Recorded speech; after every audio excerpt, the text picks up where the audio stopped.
उत्तर प्रदेश की राजधानी लखनऊ में स्थित इंस्टीट्यूशन ऑफ इंजीनियर्स इंडिया ने अपनी स्थापना के 100वें वर्ष पूरे होने के अवसर पर सोमवार को राष्ट्रीय ऊर्जा संरक्षण दिवस पर एक संगोष्ठी का आयोजन किया, जिसमें ऊर्जा विशेषज्ञ संपूर्ण विश्व और भारत में ऊर्जा के संरक्षण के लिए बिजली, पेट्रोलियम तेल, डीजल, कोयला, जल, कागज आदि के संरक्षण पर महत्वपूर्ण चर्चा की गई। संगोष्ठी की शुरुआत अतिथियों द्वारा दीप प्रज्वलित करके किया गया।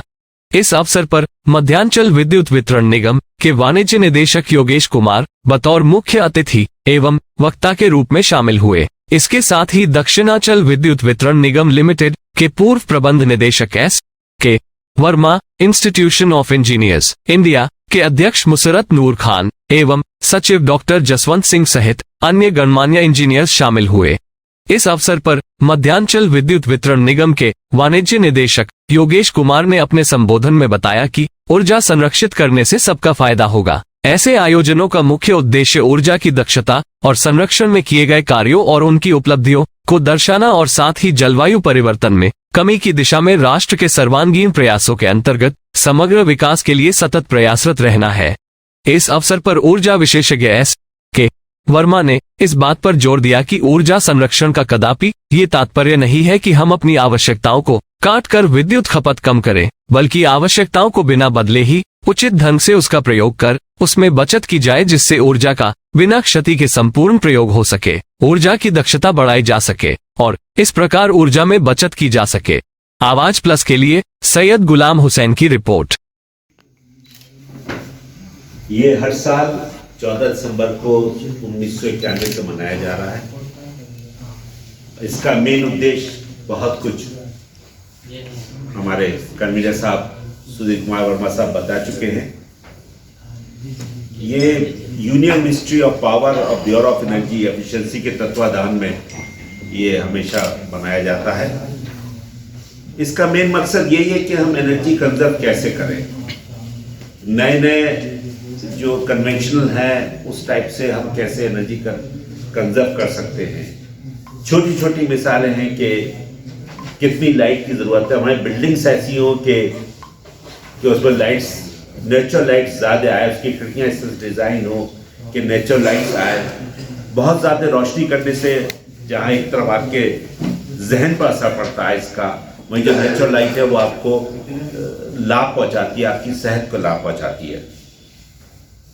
मैं अपने को बहुत गौरवान्वित महसूस कर रहा हूँ कि हमारे बीच आज जो मेहमान खुसूसी हैं जनाब योगेश कुमार साहब, वो यूपी पावर कॉरपोरेशन में डायरेक्टर हैं और उसके अलावा भी डायरेक्टर कमर्शियल के अलावा एडमिनिस्ट्रेशन भी आप पर्सनल भी आप देख रहे हैं। एक आपका लंबा एक्सपीरियंस है, हम उससे आज फ़ायदा उठाएंगे, उनकी जो बातें होंगी।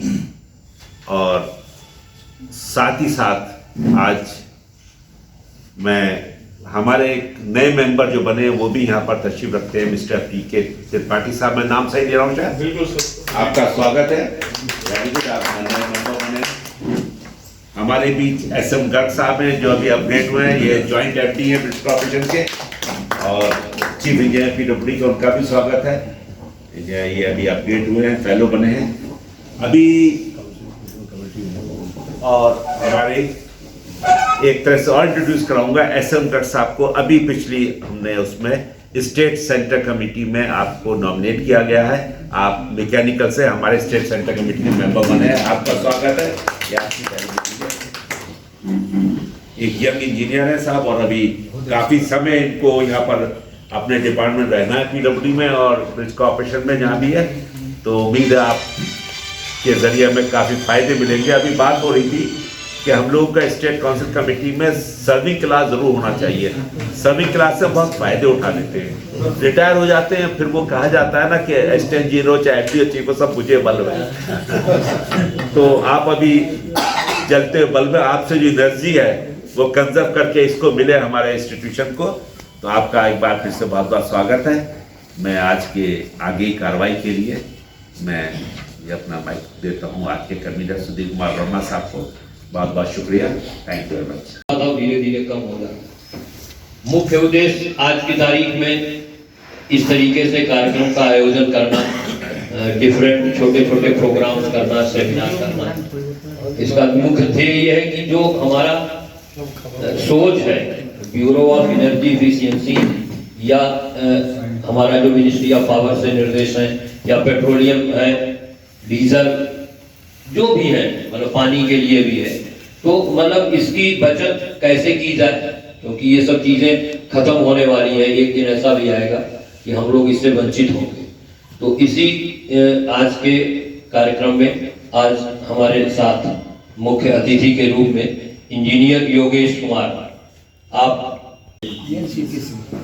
इंजीनियर LGP सिंह साहब हमारे उत्तर प्रदेश पावर कॉर्पोरेशन में चीफ इंजीनियर लेवल 1 के पद से सेवानिवृत्त हुए हैं, और ज़्यादा पीरियड आपका जब ट्रेनिंग में थे तो एनर्जी कंजर्वेशन के प्रोग्राम्स को ऑर्गेनाइज करना आपके ज़माने में, मुझे ध्यान है सर कि वो इस समय चूँकि नया साल भी शुरू होता था तो बच्चों का कंपटीशन होता था एनर्जी कंजर्वेशन, और उसमें पेंटिंग का प्रोग्राम होता था, और वही आगे का कैलेंडर के रूप में भी आता था, क्योंकि हमें 1-2 कैलेंडर मिलता था। तो मैं आपसे रिक्वेस्ट करूंगा कि आज के इस मौके पे आप अपने कुछ अनुभव जरूर शेयर करें।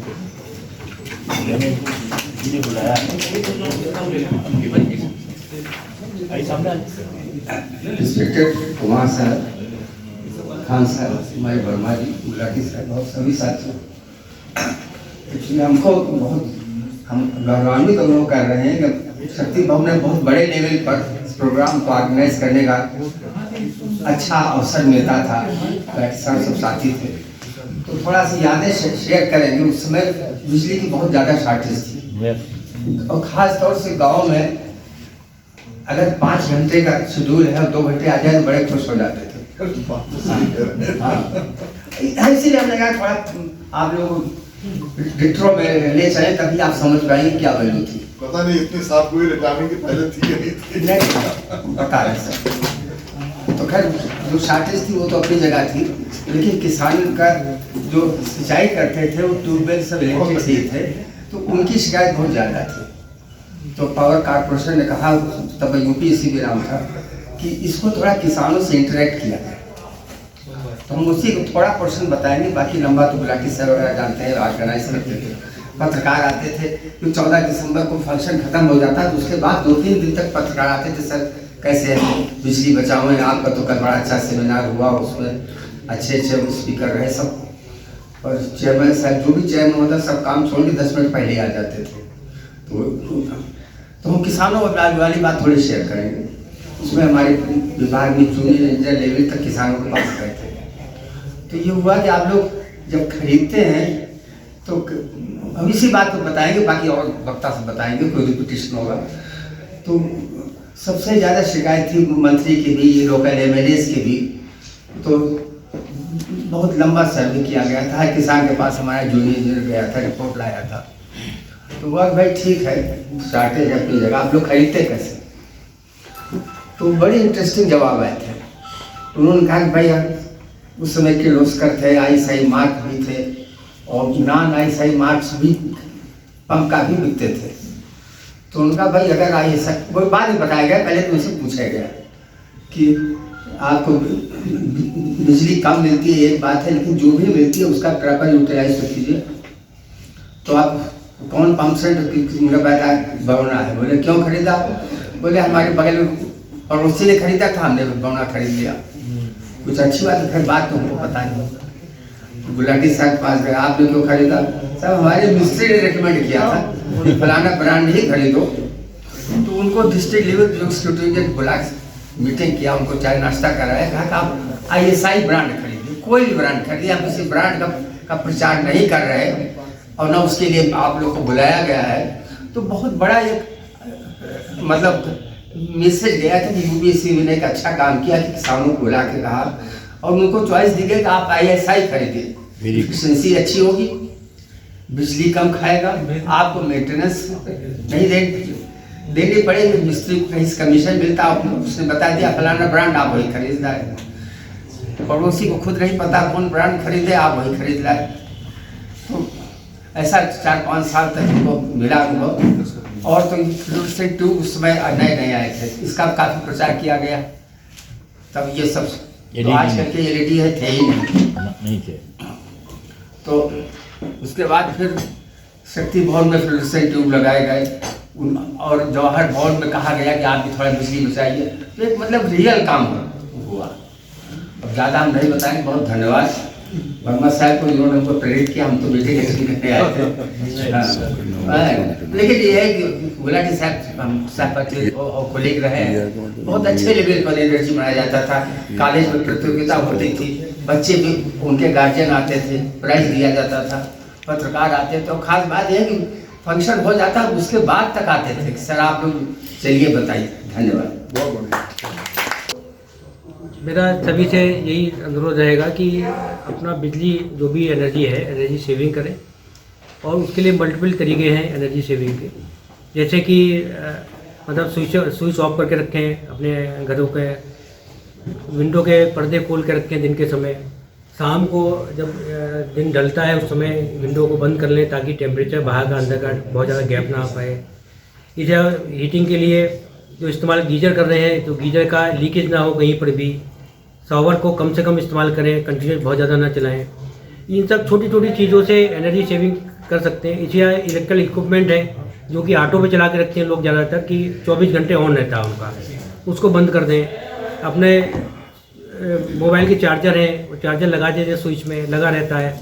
जब मोबाइल चार्ज करते हैं उस समय मोबाइल लगा लेते हैं, अदरवाइज कंटिन्यूस चार्जर लगा रहता है। तो इन सब चीज़ों से एनर्जी हमारी बेसिकली वेस्ट हो रही है, तो इससे बचाएं तो एनर्जी सेविंग होगी, बिल की बचत आएगी। इसी तरह स्टार हीटिंग के इक्विपमेंट खरीदें। स्टार हीटिंग के इक्विपमेंट खरीदने से भी काफ़ी अंतर पड़ेगा। एनर्जी जो खर्च कर रही है, इस्तेमाल हो रही है, उसमें अंतर पड़ेगा। सर आपने अभी एक सुझाव दिया था कि अब इस तरह की प्लानिंग चल रही है कि जो है दिन के कामों के वक्त जो है आप लोग जो उसका जो टैरिफ है कम करने की प्लानिंग चल रही है, तो थोड़ा उसको जो संक्षिप्त से बताइए। इसमें ऐसा कि अभी पायलट प्रोजेक्ट पे चल रहा है हम लोगों का टाइम ऑफ यूज टैरिफ पर। इसमें हम लोग डिफरेंट टाइम पे डिफरेंट टैरिफ देंगे आने वाले समय में। तो अभी स्टडी पर्पज़ से है और स्टडी कर रहे हैं हम लोग, डिजाइन करेंगे। इसके बाद रफली 1 से 2 साल लग जाएगा इसको आते आते मार्केट में लोगों की सुविधा के लिए। तब तक हम लोग इस पर स्टडी कर रहे हैं और डिफाइन कर पाएंगे कि किस टाइम क्या रेट दे पाएँ जिससे कि हमारे ओवरऑल टैरिफ इम्पैक्ट ना हो। सर उपभोक्ताओं के लिए सोलर सिस्टम के लिए आप लोग प्रमोशन के लिए क्या कर रहे हैं विभाग खासकर? सोलर के लिए हम लोग जो भी आता है उपभोक्ता तो हमारी कोशिश रहती है कि तुरंत उसका मीटर लगा दें। और उनके लिए अब नए स्मार्ट मीटर आ गए हैं 4G वाले। तो हम लोग कोशिश करते हैं कि 4G स्मार्ट मीटर ही लगाएं ताकि उपभोक्ता का बिल ऑनलाइन मिल जाए और उसको बिल में कोई दिक्कत ना आए। जहाँ मैनुअल रीडिंग लेने जाना पड़ता है वहीं दिक्कत आती है थोड़ा सा, इसलिए उसमें ऑटोमेटिक बिल बनेगा। ये सुविधा हम लोग दे रहे हैं सभी जितने भी सोलर वाले पैनल आ रहे हैं। साथ ही सोलर पैनल वालों से मेरा एक अनुरोध ये रहेगा कि ज़्यादातर आप देखेंगे कहीं भी मार्केट में निकलेंगे या कहीं से निकलते हैं, देखते हैं कि सोलर पैनल ज़्यादातर गंदे रहते हैं, डस्ट लगी रहती है ज़्यादा काफ़ी। तो जैसी डस्ट आती है सोलर पैनल के ऊपर तो पैनल की एफिशिएंसी रफली 40%, 50%, 30% तक आ जाती है, डिपेंडिंग ऑन दी डस्ट कितनी डस्ट है। तो मेरा सभी को अनुरोध रहेगा कि वो अपने सोलर पैनल की रेगुलरली सफाई करें ताकि उन्हें अधिक से अधिक सोलर की एनर्जी का इस्तेमाल कर पाएँ और जो उन्होंने कॉस्ट लगाई है, खर्चा किया है उसमें, उसका रिटर्न ले पाएँ। धन्यवाद।